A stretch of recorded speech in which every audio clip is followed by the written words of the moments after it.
What's up guys, my name is Armando from Mobile Geeks. This is my first video. Some of you may already know me from my video series Android versus iOS, which caused lots of controversy. This video here will cause lots of controversy too. This is the video that Apple does not want you to see. I'm going to talk about Android apps versus iOS apps. How many times have you heard from your buddies that use Apple devices, you know what? The iOS apps are so much better than Android. They are just cleaner, it just works, and you hear all that. The Android version gets the dumbed down version. Well, I'm here to clarify that and make sure that you guys know the truth. So without further ado, let's get our geek on.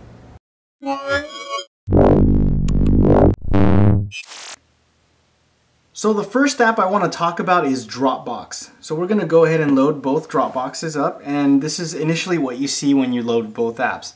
I'm not going to go over any Google apps because people are going to say that it's unfair because I'm using Android. So let's just take a look at the UI and how things compare between Android and iOS. Immediately what you'll notice is that on the Android version it looks a lot more cleaner and nicer when you see all of the folders organized. On the iOS version, I'm not sure how it's, I guess it's alphabetical order, so we have the numbers first, but it's also mixing them up with the actual files instead of how you see it here where you have your folders first and then your files, so much more cleaner here. Another thing that you'll notice is that on the Android version you have all of your navigation on top, and iOS kind of mixes it up a little bit, so you have your search here and then the edit, and of course all of the additional features like favorites, uploads, and settings down below. This is sort of nice when you see everything all up here and you don't have to kind of figure things out whether it's on top or at the bottom. So let's go ahead and dive in, kind of look at both OSs or Dropboxes. So right now I'm going to go ahead and click on favorites, and I'm going to go ahead and click on favorites here. It's pretty much the same thing. However, you are able to, sorry about that, you are able to upload files from here. So in other words, if I click on upload on the Android version, I'm able to upload photos and videos and other files. With iOS, when I click on uploads over here, it only allows me to upload photos and videos. It does not allow me to upload any other files like I can over here with Android. So for example, here on the Android version I can upload anything as long as doesn't matter what type of file it is. As you can see, it's accessing the internal storage of the device. Go ahead and cancel that. I can also, let's go back to the Dropbox over here. I can also create new folders. So for example here, I can create a new folder, new text files, I can even refresh everything, and I cannot do that with the iOS version. Something that I'm not able to do. Let's go ahead and when I click on refresh, it refreshes everything. I don't think I can do that with the iOS version. So as you can see, it's a lot cleaner. If I would have done this review maybe about a month ago, something that Android had first was the ability to upload files directly from your camera. That's now available here on iOS, but Android actually had that first. When you take a picture, it automatically sends it to your Dropbox. Now here's something kind of interesting, which I'll show you right now. So here I'm going to click on Andy. Andy does not exist, it's a fictitious account, and I'm going to go ahead and send Andy a text message, okay? I'm going to go ahead and do this. But what's interesting about this, or the way Dropbox hooks into Android, is that I'm able to attach a file. I'm going to go ahead and show you pictures, okay? I can use Dropbox. How cool is that? So here's my Dropbox, and I can go up. This is my camera upload. It defaults to camera uploads, but I can also go back to the root directory of Dropbox and say, hey, I'm going to send, for example, this Android versus Apple wallpaper, okay? And I can immediately send this to my buddy, there it is, Andy eating the apple, and I can send this as an MMS. How cool is that? You can use any of your files from your Dropbox account to attach them not only through MMS, but you can also use email too. So that's a really huge plus on the Android side to be able to access all of your Dropbox files, not only through the Dropbox application, but also using it on other apps like your email, MMS, and for example, I also have other applications here that are able to access the Dropbox interface. So the next application we're going to take a look at is Yelp. And let's go ahead and look at both of them and see what the major differences are here. One of the things you'll notice in iOS is that the menus are redundant down here. So for example, you'll notice that nearby is up there. You have the search, bookmarks, and check-ins are all available here, something that you won't see in the Android version. Now the reason why Apple does that is because since you don't have a dedicated back button like you do with Android, there's really no way to quickly either not necessarily go back, but to find these additional buttons like you would with the Android version. So this, to me, just looks a little bit cluttered. If you look at both of them, you look at how clean this looks versus the iOS version. Now, one thing, I don't know why I'm getting this with the iOS version is it says Matt Check-ins Tammy G. I don't know who Tammy G is.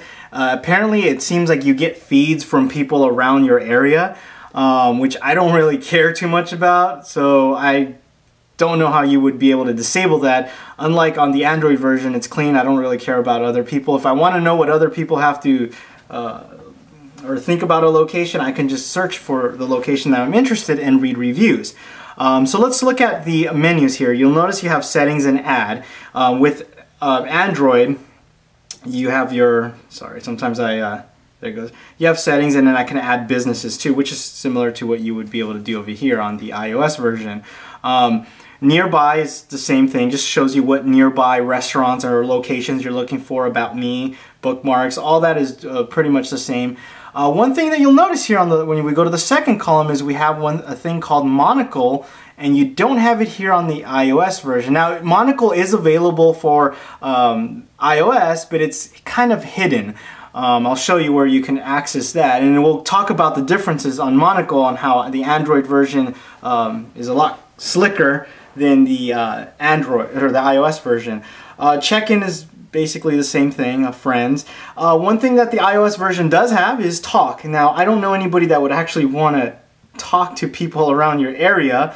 It seems kind of strange you would want to do that, but I mean, it is there. If that is a bonus to you, I guess you could say iOS does have that additional feature there. Recents are just recent places that you've searched and deals. I'm not going to go through what the whole application does. What I want to do is talk about their differences. So we've talked about the menu being redundant, okay? And let's talk about Monocle, okay? So Monocle is something really cool, and it'll be very hard for me to demo here on this, so I'm going to have to go back and show you. But basically, you just hold your phone around, and I don't know if you guys can see that. I'm going to have to show you a little bit more of a different demo, but it shows you're standing up and you just walk around, move your phone around, and it shows you locations where they're located based on the compass. North, south, east, west. As you move it, it just shows you where locations. The way you get access here on iOS and show you how it's different. Actually, let me cancel that. Let me go hit nearby. You have to hit nearby, and I believe, oh, here it is, Monocle. So it's up there. On the iOS version, it just shows the map, and it kind of, like, that's my location, and it just shows you, like, for example, as you move it around, the different locations that you would be able to see. Now, with the Android version, it's like if you were just standing there, and then you can access that. Now, one thing I want you to guys pay attention is, for example, right here, if I wanted to go back, I can't. There's no way. There's no back button like there is here. Like Monocle, I can go here, and then I'll just have to click the back button. Whoa. Sorry, it's just really weird when I do it. Anyway, I cannot go back. Believe me, I've tried. I've clicked everywhere. The only way to go back is I would physically have to click a business, go here, then go back to home, and then that's the way I would go back. So a lot of steps to do that. The only other easy way too is, which most people would probably do, is do this. Monocle, let's say you go to this location here and then you can't find anything, something that I would probably do is just close this, go back to Yelp. That would be the easiest way. Didn't do that. Probably close this, make sure that I close it. It just takes too many steps. So a huge bonus of why I always believe that this is the best way of UI. But that's beside the point. We're talking about something else. So let's go ahead and click on restaurant. And I'm going to go ahead and do the same over here. Actually, let me go back.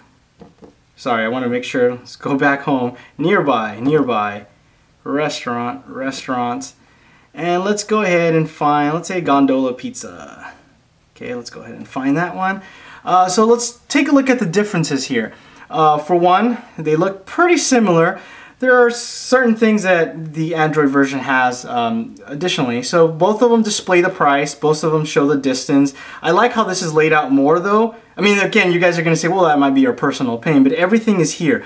For example, price, Italian, distance. Over here, you kind of have the pizza, and then the miles are kind of hidden over here, and then you have a dollar sign over there. So it's a little bit like, what does a dollar sign mean? For somebody that's new to the app, they may be a little confused. Sorry, moved my head there. Everything is just, it's so much clearer with the Android version. For example, price, dollar sign, you know, it's kind of common sense. Over here, I mean, again, we're talking newbies here. Italian pizza, both Italian. This one doesn't say pizza, why, I don't know. The hours. Now, one thing you'll notice is all of them have the same. However, on the Android version, I can draft a review. So if I'm here at this location and for whatever reason I'm excited about it or I don't like it, I can immediately start writing my review. Something that you cannot do with the Apple version or iOS. Both have the addresses and you can call. One thing that I want to point out is I call it the call fluke. Again, the UI is more cumbersome on the iOS. Let's take a look. For example, if I wanted to call Gondola Pizza, if I click on call, it'll immediately dial the phone number. Okay, I'm going to go ahead and end that. Now, how do I go back to Yelp? How do I go back to Yelp? See, there's really no way. I would have to close this, click on Yelp, and then there it is again. A lot more steps. Now, with Android, I could just click on call, and it'll prompt me. Maybe I wasn't ready to call, but all I have to do is click on call here, and I can call Gondola Pizza and make that order. If not, I can just easily go back to where I was at. Okay, now over here, you'll notice that it has a more info. So I'd have to click on more info to get more info. Not so with the Android version. Everything is here, including all the information that you would see here, the URL of the website. So I don't have to take those additional steps to get my information. I have to go back. And the rest is pretty much the same, photographs, reviews, and stuff like that. So there's really not too much differences. A couple little minor things, but for the most part, I find it that the Android version is a lot more simpler and cleaner. So this next round, I want to call it the speed round, where I go through several apps really quick, otherwise would be here forever. You can see I loaded up eBay. The iOS has watching, buying, selling. Android, my eBay category, sell an item. This is sort of a draw, whichever setup you like the best. However, when you start going over here, you'll see that you have favorite sellers and you don't have it over here. You do have this thing called schools back and then deals. You do have eBay deals over here. You don't have schools back, and that's pretty much it. When we go to, for example, sell an item, let's go ahead and sell an item. For the most part, they're pretty much somewhat similar. However, let's go to photos. I'm going to resume my draft here, and I'm going to go to photos here, add photos. Now, if I want to add photos with the Android version, I can add it from anywhere. What's cool is I can even add from Dropbox. How cool is that? So if I have photos, for example, we'll use the Android versus Apple one, I can easily add that without having any problems, okay? With iOS, I can only do whatever's on the device, camera or photo library. I cannot choose like I can over here with Android. And the next one in our speed round is the Amazon Kindle. And really quick here, you don't have the Amazon bookstore available. This is something that because of iOS restrictions, they are not allowed, Amazon is not allowed to have the store because Apple wants to tax everyone. So unfortunately, you don't get to buy books from your device. You would have to go to your desktop or laptop computer and buy your books and then come down here, and it's just very cumbersome. Just quickly, as you see when I loaded the apps, this looks a lot nicer and cleaner, and even has recommendations, and of course it has way more additional features compared to the iOS version. Let's go ahead and take a look at Twitter, which actually Twitter is baked into iOS. So you would think that it would have more features and functionalities just because, you know, Apple and Twitter have that whole thing going on. As you can see, this is pretty much the same thing. Home, Connect, Discover Me. Of course, the Android has it above. Personal preference, which one you like better when you hold your phone. Kind of blocks it. I don't know. Maybe you feel it's easier to access. Whatever. I'm not going to go into too much into that. However, you do have this little search thing on Android where you don't have it over here with the iOS version. Also, you have this other menu, sorry, it's a little hard sometimes, that when you click on My Profile, you can edit your profile. Okay, so I can edit information about my profile here easily if I wanted to do that. Now, this may be like, who cares? But once again, we're talking about added functionality. And this next one we're going to talk about is called Pocket. Formerly known as Read It Later. As you know, you can read your news and put things in your pocket if you've used this app before. So for example, this one here we're going to have to use the browser. So for example, let's go ahead and take a look. Oh man, 2 dead in New York shooting. Oh man, let's take a look at that. That's crazy. Anyway, sorry, got a little distracted. So I want to put this in my pocket because I want to read it later. So easily with Android, all I have to do is hit share and I can add it to my pocket. Simple as that, boom. So next time when I load the Pocket app, which we'll see it over here, now with iOS you can't do that. You would have to, I believe they make this really cumbersome. We have to like share email. I don't know, I've never really set it up, but it's not as easy. So anyway, it's really frustrating because I use an iPad and I hate using the app. So anyway, now that I have my Pocket, you're gonna see deadly shooting near the Empire State Building. Really simple as that. Of course, the Android version is a lot better because of the way it integrates with the OS.